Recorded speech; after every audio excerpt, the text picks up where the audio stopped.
Well, so my name is Roger Johnson. I'm the president of the National Farmers Union in the U.S. We are the second largest general farm organization in the United States. And we are very strongly opposed to TPP and have been for a long while. We're opposed for a number of reasons. We tend to look at trade agreements from the very broad societal perspective. And one of the issues that we have with our various trade agreements is the U.S. has a very deep trade deficit. We buy way more things from other countries than we sell to other countries. And that is in large part due to the way we have negotiated these agreements. We think they're unfair. In a lot of ways, this agreement is an anti-trade agreement. I mean, it provides special treatment for the very largest corporations. It allows the pharmaceutical industry to charge higher prices for medical treatment, for drugs, etc.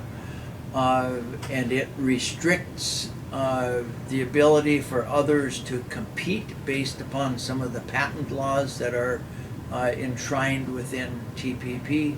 But most fundamentally, we're opposed to it because of this deep deficit that we have in the TPP. The analysis that we've seen and had done suggests that the TPP is not going to do anything to alleviate the deficit. In fact, it's likely to increase it modestly, and we need to reverse that trend significantly. So we've been opposed to it for a long while. We will continue to be opposed.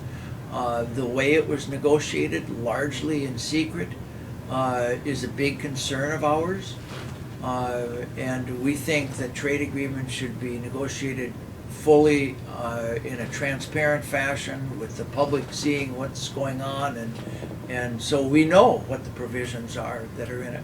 The final point I would make is that there is also a provision in TPP that permits international corporations to sue sovereign governments over laws that they may have passed, arguing that the corporations are going to lose money as a result of a law that was passed, even if this is a law that is passed to protect the environment or to increase food safety or to increase human health.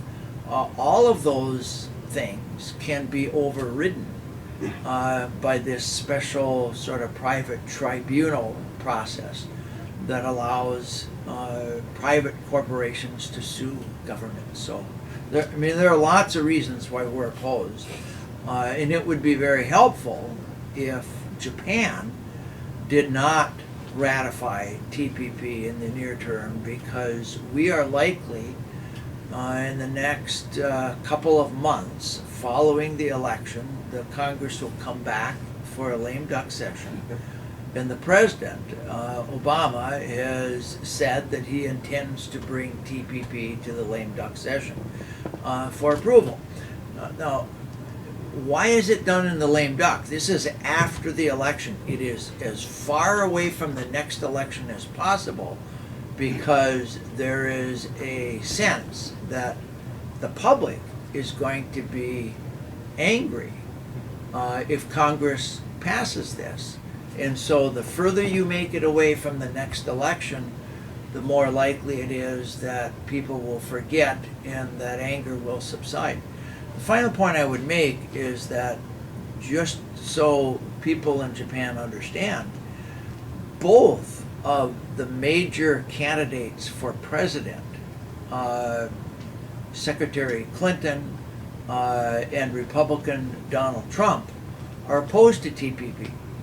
And for a lot of the reasons that I've just mentioned. So it would be very helpful if our friends in Japan would just sort of stand down and not get this approved.